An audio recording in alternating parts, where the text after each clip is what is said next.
The government has allocated more than 16 million ringgit in assistance for the 2022-23 Northeast monsoon season.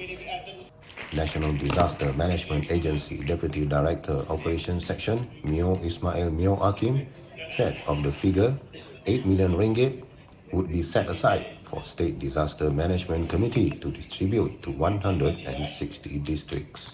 He added that another 1.08 million was channeled to 8 agencies and the management committee secretaries such as Police, Fire and Rescue Department and Welfare Department. He told reporters this after closing the East Zone Management Workshop today.